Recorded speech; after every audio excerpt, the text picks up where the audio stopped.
Bismillahirrahmanirrahim ya. Assalamualaikum warahmatullahi wabarakatuh ya.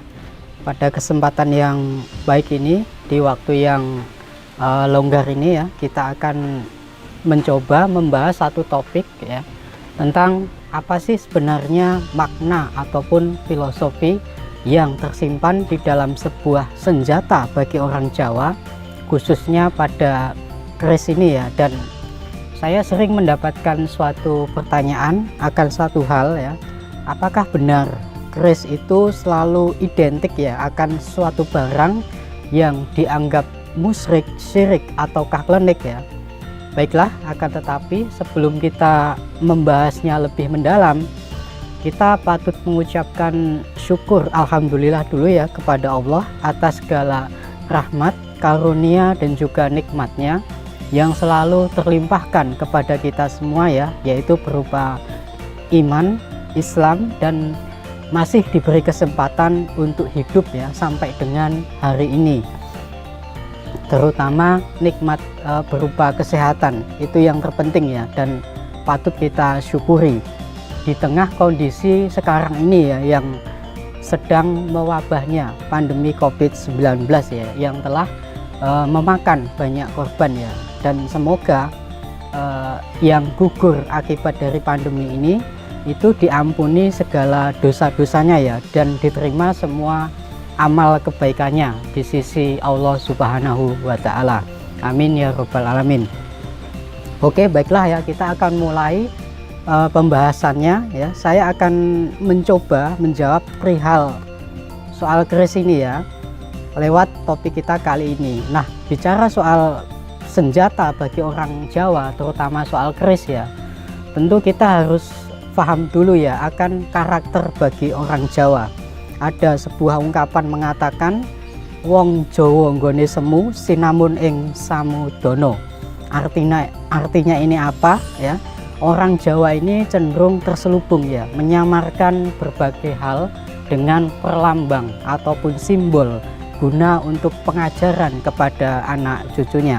Nah, dari ungkapan tersebut di atas ya, maka dapat kita simpulkan ya bahwa semakin tinggi akan pemahaman, wawasan dan keilmuan seseorang ya, maka akan semakin halus pula budi bahasa, perilaku, dan juga semakin tersamarkan akan penyampaian suatu maksud ataupun tujuan.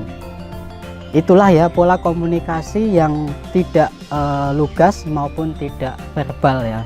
Sebuah penyampaian suatu pesan ya ataupun maksud dalam tingkat tertinggi ya.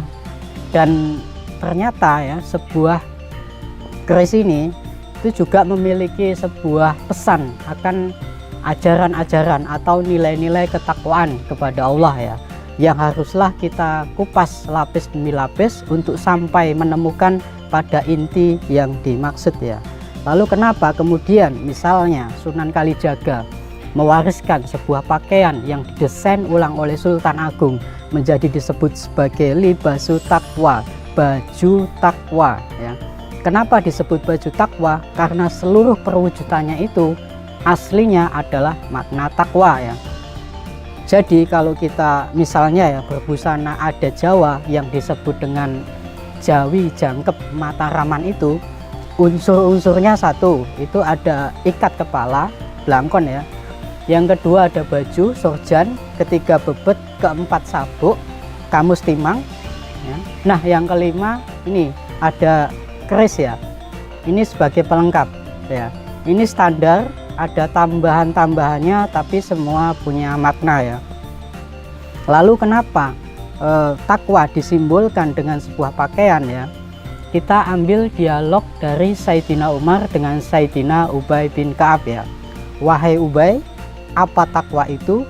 Ubay bin Ka'ab menjawab, wahai Amirul Mukminin, pernahkah engkau berjalan di suatu tempat, di situ banyak duri, banyak jebakan, cahayanya remang-remang? Kata Sayyidina Umar, ya aku pernah. Apa yang Amirul Mukminin lakukan? Jawab Sayyidina Umar, aku berhati-hati. Apa bahasa Jawa untuk kata hati-hati? Kita bisa menggunakan kata duung yang artinya hati-hati. Kita bisa menggunakan kata curiga yang artinya waspada ya. Nah, maka keris dalam bahasa Jawa ini aslinya itu bernama duwung atau curigo ya. Itulah makna takwa yang sebenarnya. Maka dia diselipkan di belakang karena dia adalah simbol kehati-hatian dan kewaspadaan yang haruslah tetap selalu dijaga ya. Kemudian penempatan atau pemakaian keris itu juga itu ada tata caranya ya. Terdapat 11 tata cara pemakaian keris ya, tapi tidak semua saya sebutkan, hanya beberapa saja ya. Kenapa perlu ini saya jelaskan ya? Terkadang ya orang di luar suku non Jawa itu memahami dan beranggapan ya bahwa orang Jawa ini beraninya hanya di belakang karena senjata atau kerisnya diletakkan di belakang ya. Ini merupakan sebuah anggapan yang sangat keliru ya, dan perlu saya luruskan. Jadi perlu untuk diketahui ya, di masa-masa damai atau tidak dalam kondisi peperangan itu wajib hukumnya menyelipkan keris di belakang ya, terutama ketika berada di dalam istana atau keraton ya, terkecuali dalam kondisi peperangan. Nah, itu baru diperbolehkan menyelipkan keris di depan. Dan di dalam situasi damai pun ya, yang boleh menyelipkan keris di depan itu hanyalah para ulama, pemuka agama, biasanya disebut dengan istilah nyote ngajeng ya. Kenapa begitu ya? Karena hanya para ulama inilah yang berhak untuk membela diri ya. Dan di dalam keraton Jogja biasanya itu disebut sebagai abdi dalem Suronoto ya. Kenapa disebut Suronoto? Ya, Suro itu artinya berani, Noto bisa diartikan raja atau bisa juga diartikan menata. Jadi merekalah ya para ulama ini yang berani menata seorang raja dan juga sekaligus menasihatinya. Kemudian pada posisi tertentu ya, misalnya sedang duduk di kursi seperti ini ya, pemakaian keris itu juga menyesuaikan ya. Ada standarnya. Biasanya itu istilahnya itu disebut dengan nyote tengen. Biasanya agak ditarik ke samping ya, tepat di bawah ketiak begini ya. Kira-kira begitu ya. Nah, itulah ya adab-adab cara atau tata cara dalam pemakaian keris ya bagi orang Jawa. Kemudian menyinggung soal kesyirikan tadi ya. Keris ini ya sejatinya adalah benda netral ya, sama juga seperti benda-benda lainnya. Yang salah itu adalah soal keyakinan hati dan cara perlakuannya yang keliru dan cenderung terlalu berlebihan ya. Sesuatu yang terlalu berlebihan pastilah tidaklah baik ya. Menganggap senjata ataupun keris memiliki kekuatan melebihi kekuatan Allah ya, itu sama saja menyekutukan Allah ya. Jangankan kok keris ya, benda-benda lainnya seperti halnya cincin batu akik misalnya ya, kemudian ada kalung, sabuk, rompi, tasbih ya, itu menjadi bisa menjadi sumber kesyirikan dan kemusyrikan kalau keyakinan hati kita yang salah dan cara perlakuan kepada benda tersebut yang keliru ya. Dan saya kadang sering mendapatkan suatu pertanyaan akan satu hal ya. Kenapa di setiap pusaka di keraton itu selalu diberi nama kiai? Apa bedanya kiai haji dengan kiai pusaka ya? Dan ternyata itu juga termasuk mengikuti sunnah Nabi Muhammad ya. Beliau itu juga memiliki sebuah bilah-bilah logam ataupun pedang yang menemani beliau di dalam perjuangan menegakkan agama Allah ya. Di sini kita tahu bahwa beliau juga memiliki sebuah senjata, menyayanginya dan memberinya sebuah nama ya. Salah satunya adalah pedang Al-Matsyur yang beliau warisi dari ayah beliau yaitu Abdullah ya. Nah, di dalam bahasa Jawa alif lam ma'rifah al atau penanda kepemilikan sifat zu itu diterjemahkan sebagai kata ki atau kiai ya. Maka ya dari itu ya di Kesultanan Mataram Islam pada masa Sultan Agung bertahta itu juga memiliki sebuah pusaka utama ya, seperti halnya itu tombak Kyai Ageng Pleret maupun keris Kanjeng Kyai Ageng Kopek ya. Penambahan kata kiai ini dimaksudkan sebagai tanda penghormatan ya, sekaligus rasa cinta ya. Nah, itulah kenapa alasan ya di setiap pusaka di keraton selalu diberi nama kiai ya. Bukan hanya pusaka saja ya, akan tetapi juga pepohonan itu yang tumbuh di dalam keraton itu baik di Keraton Solo maupun Keraton Jogja itu juga selalu diberi nama kiai ya. Nah, di samping itu ya, keris ini juga itu memiliki apa ya, sebuah makna atau filosofi yang tersembunyi pada tiap-tiap bagian yang ada. Sebagai contoh, ini adalah keris Jogja model Gayaman ya.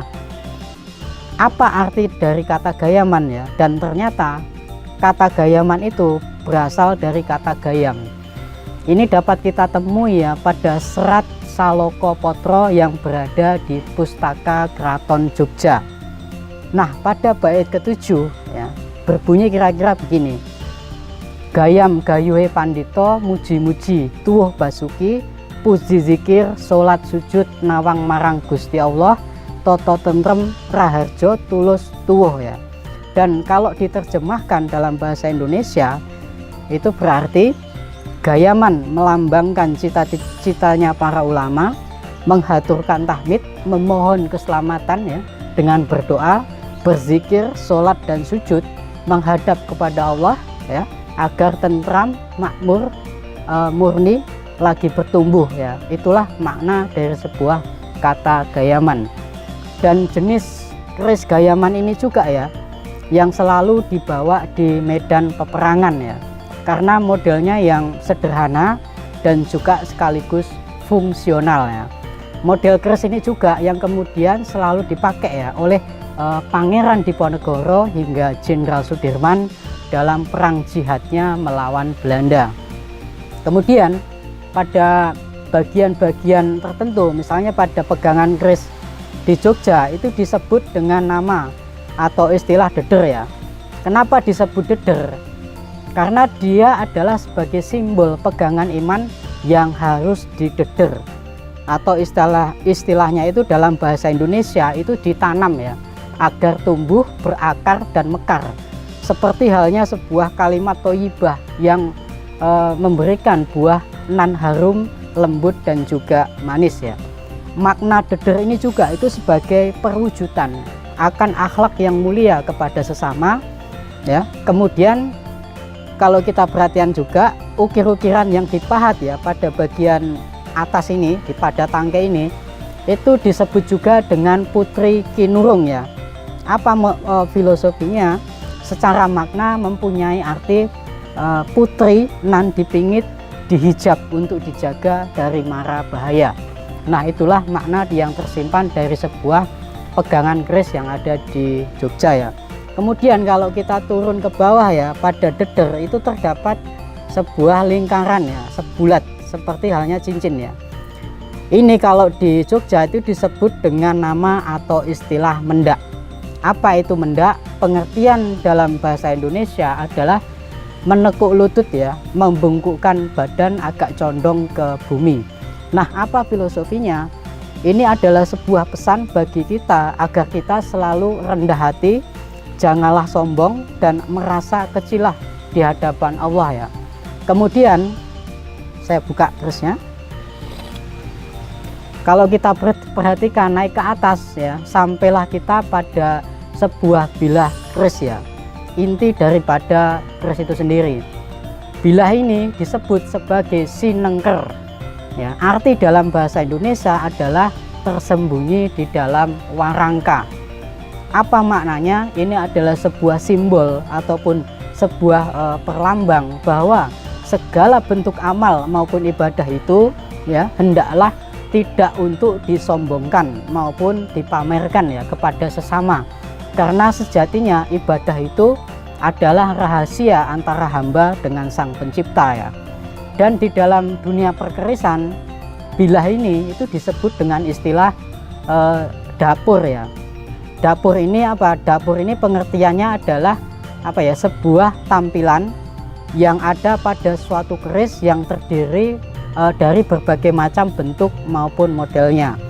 Nah, sebagai contoh ini adalah dapur keris berbentuk apa, luk ya, atau lekuan ya.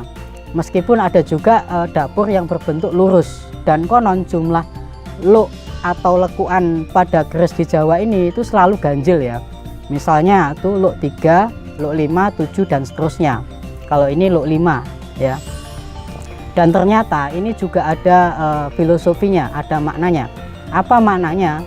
Bahwa untuk sesungguhnya ya, untuk menjadi genap ini kan ganjil lekuannya ini. Untuk menjadi genap maka batin atau jiwanya haruslah disempurnakan dengan cara belajar mencari ilmu, beribadah dan beramal kepada Allah ya. Nah, di dalam sebuah bilah ya, ini kalau kita perhatikan ini terdapat juga pamor ya. Pamor ini apa? Pamor ini adalah suatu seni apa ya, metalurgi dengan ribuan teknik tempa lipat yang ada pada suatu baja maupun besi ya, yang membentuk suatu pola ataupun motif ya. Nah, itulah yang disebut pamor ya.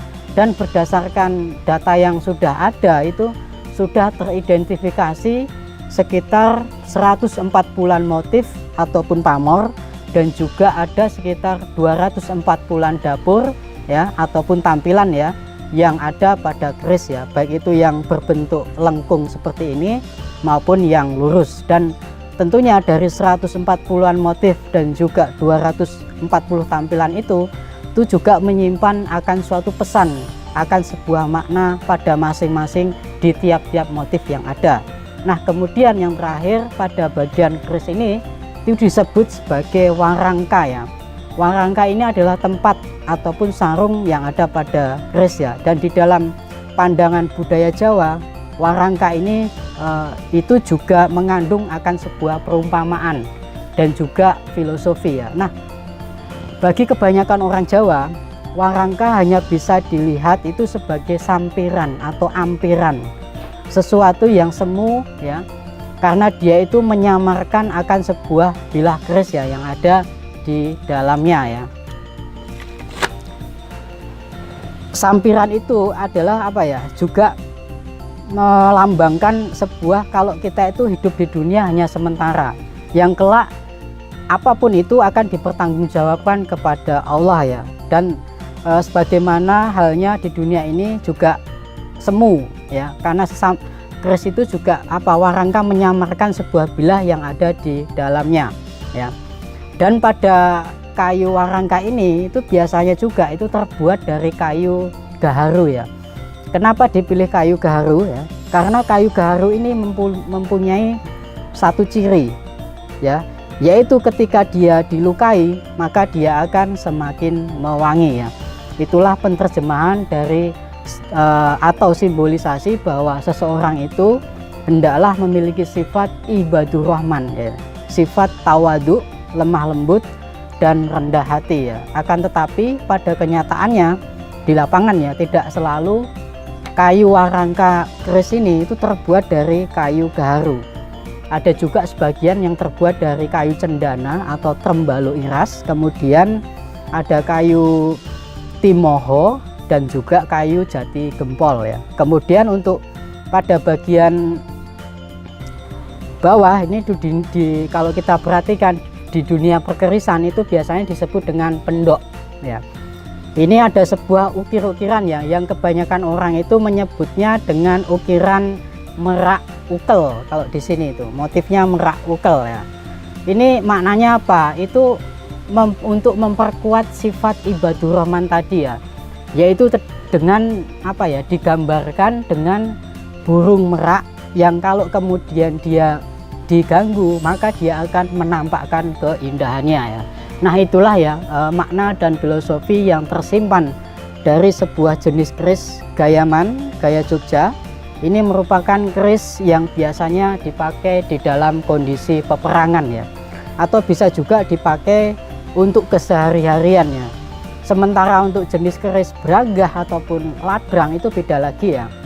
Biasanya itu hanya dipakai dalam acara seremonial, misalnya untuk acara pisowanan menghadap raja, atau juga acara budaya dan juga acara pernikahan ya. Dan di dalam sejarah juga mencatat ya, ini saya tambahin sedikit,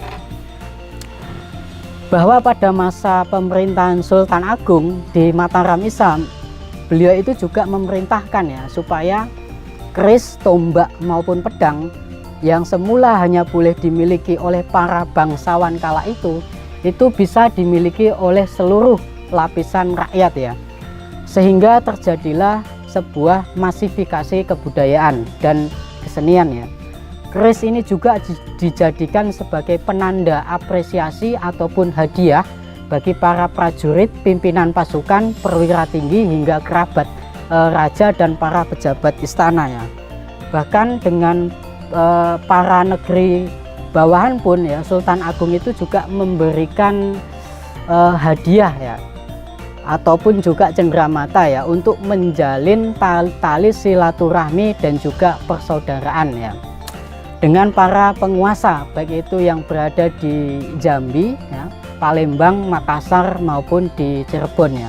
Nah itulah ya pembahasan kita kali ini, dan sebagai kata penutup ya, budaya yang tinggi biasanya kaya akan perlambang atau simbolisasi. Sebab dengan lambang maupun simbol adalah cara berbudaya bagi manusia untuk menyampaikan suatu pesan ya, agar sampai pada maksud yang dituju tanpa perlu ada yang tersakiti ya. Dan di dalam sastra Mataram Islam ada ungkapan mengatakan karyenak tiasing sasomo ya, yang berarti berusaha untuk membuat hati sesama itu tetap merasa nyaman ya, apapun kebenaran yang harus disampaikan ya. Ya begitulah ya sebuah kata penutup. Dan maka dari itu jangan sampai ya para generasi yang akan datang sebagai pewaris bangsa ini untuk kedepannya dijauhkan ya dari rasa cinta, bangga, dan mengambil sebuah pelajaran ya kepada para pejuang yang berkeris ya, seperti halnya Jenderal Sudirman, Sentot Alibasah, Yai Mojo, Pangeran Diponegoro, Sultan Hasanuddin, Sultan Ageng Tirtayasa, dan lain sebagainya ya. Dan akhir kata, terima kasih ya telah menyimak video ini sampai selesai, dan jangan lupa jaga selalu ya protokol kesehatan, karena ini masih dalam suasana pandemi ya, dan apalagi situasi PPKM seperti ini ya, ikuti saja anjuran atau arahan dari pemerintah dan hadapi semua dengan kesabaran ya. Kita berdoa semoga Allah memberikan jalan keluar yang terbaik di setiap kesulitan yang kita hadapi saat ini ya. Nah itulah ya, nun wal qalami wa ma yasturun. Wassalamualaikum warahmatullahi wabarakatuh ya. Tetap semangat dan salam berbudaya.